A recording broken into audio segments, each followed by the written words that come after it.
Welcome to the Complete Story series, where we take trade paperbacks and single issues and we break them down into digestible bites to help you understand. We then read them dramatically back to you, adding in voices and music to give you an epic motion comic experience. The purpose of this series is to allow you to see what is happening in current comic books so that you can go buy the next issues yourself. And today we're going to be continuing the plot line of Venom, with the return of one of my favorite characters in Venom. Now this is the follow-up to the death of Venom, so I'm going to put that video down below. But they brought back my favorite in one of the most interesting ways possible. But I do have to tell you, today's episode is brought to you by Amino Apps and the Marvel community within Amino Apps. You see, we actually have been a part of the Marvel community within the Amino Apps quite a bit, off and on over the last couple of months in general, and you can find me on here and chat with me directly. But Amino does a lot of wonderful things to help you find like-minded people and discuss the community and discuss Marvel stuff with other people within the community. Let me tell you a little about it. The Amino app is a great way to find like-minded communities such as the Marvel community. Using the Marvel community, you can go through many of the features here at Amino to find people to talk to or just get information or to quiz your own knowledge.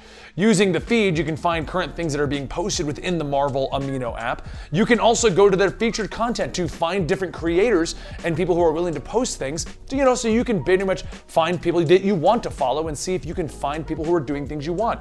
Using the public chat room, you can go question people about things such as Venom or Spider-Man or other Marvel properties and have conversations about the MCU and about comic books in general. You can also go to their polls to find anybody who, what movie do they agree on? What is the best movie? Is it Avengers? Is it Spider-Man? Is it Captain Marvel? Who knows? You can go to that poll and find out. And you can test your own Marvel knowledge by going to the quiz section to find out if you truly are the fanboy that you think you are. Click the link down below if you want to participate in the Amino Apps of Marvel community, and you can also go check out my blog post where I'll be doing an AMA. All of the comments responding to my blog post, I'll go through and I'll answer the questions for the next week or so. So be sure to download the app using the link down below. In our last video, Eddie went head-to-head with an ancient symbiote god known as Null. Null came to Earth to reclaim parts of his symbiote dragon, the one that had broken free of his grip and wanted nothing to do with his reign, but with no other options. Eddie locked the part of the dragon that Null was controlling into a blast furnace. Venom then sacrificed himself to protect Eddie and make sure that the dragon died. Eddie begins to think back as a voice tells him, "Congratulations, you saved the world, but who cares? No one will ever know what you did. Nothing has changed. For most of the world, and for anyone who matters, you'll always be Spider-Man's bad laundry. Just another poor man's monster who outlived his own legend. In fact, I can relate, but also, I can change that." An extraction team was sent to the warehouse to collect a sample of whatever it is that you fought. The mission was a success until it wasn't. The extraction team found what they were looking for, but they also found something else: the broken, barely breathing body of Edward Brock. Eddie shifts in his cuffs. "Yeah, I don't die too well. This is also the part where I get an attorney and a phone call." The man in the shadows asks, "Where is the sample?" And Eddie tells him, "I don't know what you mean. You said yourself that your people took the sample. I don't even know what this sample is that you're talking about." The man in the shadow sighs. "You really don't know, do you? That's interesting. How much do you remember about that time? Or how you even got here?" Eddie laughs. "Do you really think this is my first time in a box? I know where I am. But isn't S.H.I.E.L.D. supposed to be dead?" The man in the shadow smiles, holding up a scalpel, telling him, "Oh, it very much is." And then he steps into the light, and Eddie asks him, "Who is he?" The man responds, "Reed Richards, but no, not the one you're thinking of. However, you may call me the Maker." Eddie struggles to get up, asking, "Why am I here? What the hell is this place?" The Maker tells him, "Well, you fought a dragon telepathically linked to an elder void god throughout Manhattan. You then detonated a rather large amount of stolen ordnance inside of said dragon before burning it and nearly yourself to death. Fortunately for you, you gained the attention of some incredibly powerful people. The reason you're even here is because we need you to find the sample." Eddie yells, "I keep telling you, I have no idea what the sample that you're talking about is." Maker laughs. "I think that you'll find that you do, so pay attention. Once we retrieved the sample, it was stolen from the lab. The people that we're working for were quite insistent that we return it. The organization, well, not really an organization, more of a gathering. A group of people that answer to a higher power than, well, let's just leave it at that. They are Project Oversight. For now. Anyway, back to the sample." "Why do you keep saying that? A sample? A sample of what? I don't even know what you mean." Maker points the scalpel, stating, a sample of a gigantic dragon psychically linked to an imprisoned primordial god. You left a piece of it alive in the incinerator to try to keep up, Mr. Brock. No, I killed it, it's gone. How the hell do you know? Maker stops him. We believe that you may have made contact with the person or persons who have stolen the sample. How could I have done that if I've been in your custody the whole time? See, that's interesting. Is that what it's telling you to say? That you nearly died and woke up here? Eddie, that is not the whole story. In fact, the night that we found you, you killed 4 of our men. Not that it really amounts to much of a loss, but it wasn't difficult in tracking you down. Like a cornered animal just trying to survive, you eluded us for some time, which in itself is quite impressive, Mr. Brock. We then chased you for 3 weeks. You disappeared off the face of the earth. During that time, someone broke into our lab, and someone stole the sample that we had retrieved, and then we found you. You were across the country in San Francisco on the front lawn of your father's home. Eddie lowers his head. I don't understand. Why would I go to my father's? I've been here for 3 weeks. 5, actually. 3 on the run, 2 here. How is that even possible? Because the symbiote is shielding you from trauma, instinctually erasing parts of your memory that it believes that would harm you. Makes a person wonder, what else could it have erased, right? Eddie says, I don't know, and the Maker leans in. Haven't you noticed it yet? You've been saying I, not we, Eddie. Have you not realized what's missing from all of this? Don't you feel a little lonely? Eddie tells him, You took it off me. Give it back. Give it back or I'll kill you. Maker sighs. This again? Fine. He throws the scalpel at Eddie's face. Eddie closes his eyes and suddenly the scalpel stops. Maker tells him, we didn't remove it. It's just, for the lack of a better term, dead. More or less. The damage to the symbiote during the fight with its god all but erased its tenuous connection to the hive. I'm afraid to say that its voice, its personality, they're gone. As well as whatever powers you may have inherited from the god host. It remains attached and obedient when needed. Maybe in due time it will regain some personality, but for now it's nothing more than a guard dog. You have to help me. We have to fix it, please. Maker stops him, telling him, there's nothing we can do. The only way to regenerate the symbiote's original makeup would be to connect it and restore it from the central hive itself.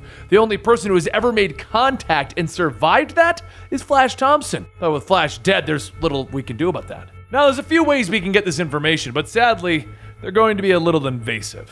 Eddie stops him. Wait, Flash Thompson is dead? Later, Eddie stands in front of Flash's grave, telling him, hey, I'm not sure what I'm supposed to say. Feels kind of wrong, you know?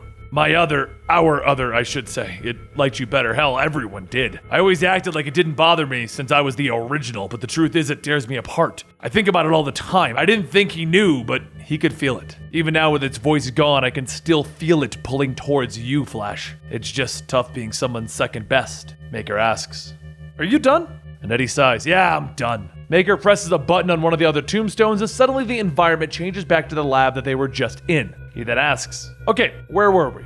Eddie watches his clothes change, stating, you just told me that my other was brain dead after it erased parts of my mind. Then we stole a piece of the symbiote dragon and someone else stole it from you. After that, you accused me of being involved in all of this insane crap without ever telling me why you would want the sample or who you even work for. So, being smart, you should have already known that I had nothing to do with whatever it is that you're accusing me of. Maker pours a cup of coffee. I suspect that you're right, but I also believe that your other may know things. So until I deem otherwise, you're staying here. Besides, where would you go if you left? Eddie tells him, I would go see the real Flash Thompson for one. Maker then holds out a small vial, telling him, I give you Corporal Eugene Flash Thompson, or rather the most interesting part of him. Inside of the small vial, a black liquid swirls around and the Maker goes on telling Eddie. Project Pegasus did keep extensive medical and biological samples of their subjects.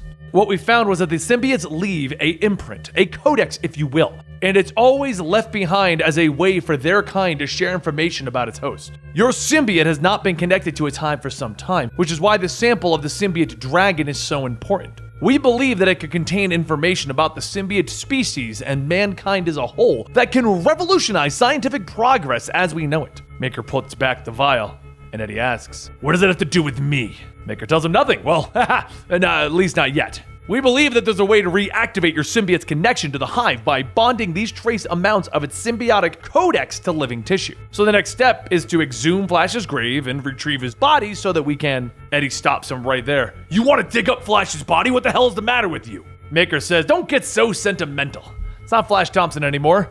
His body has information about his kind that we need. Specifically, his pancreas, spinal fluid, and adrenal. But before he could finish, Venom wraps himself around Eddie, lunging forward, slamming the Maker's face into the wall. Eddie throws him and tells him, "Leave Flash alone." As Eddie picks Maker's mangled body up, Maker tells him, "Seems I've woken up the dog very well." Venom separates itself from Eddie, but even still, Eddie can feel Venom's rage. It wants to protect Flash. Hell, they both do. This is the first time since they've killed the damn dragon that he can even feel Venom's presence, and he would like to think that it would do the same for him. Eddie runs over, opening up the autopsy storage unit, and Venom throws Maker inside as Eddie slams the hatch shut, locking him in there. He picks up Flash's sample and says, "All right, time for us to get the hell out of here." As Eddie runs out of the lab, soldiers surround him, all equipped with anti-symbiote tech. The sonics go off and Eddie struggles to even stand, dropping the vial. Eddie tries to think about what to do, but then Venom picks up Flash's sample and shatters it. Venom begins to absorb the small amount of Flash Thompson, and Eddie can feel something.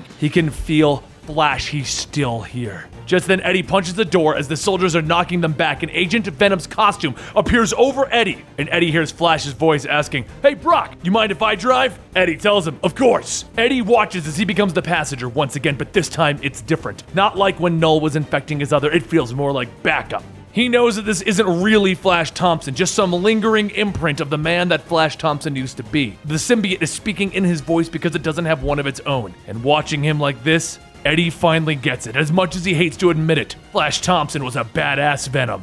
Later, Eddie visits Flash's actual grave and he tells him that he appreciates the help back there. He wasn't sure if he could have gotten out of there without Flash's help. Whatever was left of him in that codex seemed to have burned out from his other.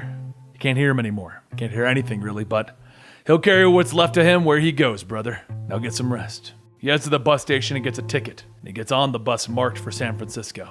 He tells himself that being alone is really scary, but now, not the time for him to run away. It's time for him to look back into the abyss. Maybe this time it'll be the one to blink. Meanwhile, elsewhere, a hooded figure reaches into his pocket. It says that they've retrieved the sample from the Maker. They were not followed, and they do these things in his name. A woman reaches out, taking the sample, stating, "So the darkness shall devour the light." She then says that the Lord will wake again at his new vessel, and they will join him together and forever in the void. Behind the woman is the biohazard container with the charred remains of Cletus Cassidy. There you guys have it. Flash Thompson is back. Kind of. I mean, he's in the suit, which allows him to talk to Eddie Brock eventually if they ever get the codex. But what I love about this is the possibilities. So yes, Flash Thompson died. Yes, it was really sad that one of my favorite superheroes did die. Yes, I do think that he got the shaft in the way that they killed him. This is kind of bringing him back, kind of allowing us to use him again, but he's not fully back. It's not just completely erasing his death. They're going to have to earn a full revival of him, and I'm excited about that. Now, they've mentioned that in space, you can go to the Hive planet, you can get the codexes, and maybe that's how we're gonna bring Flash Thompson back. I don't really know, but if you wanna talk to other people about Venom and about Flash Thompson and about what you think is gonna happen, then check out the Amino Apps Marvel Community section. And don't forget, you can go to my blog post and I'm doing an AMA on there, and you can ask me anything you want. But let me know in the comments down below, what do you think about Agent Venom coming back in this way, being something that Eddie Brock can use? And what do you think about Eddie Brock himself stating that Flash Thompson was the best? He was the best that there was. Because I agree, Eddie, that's why you shouldn't be here. I'll see you next time.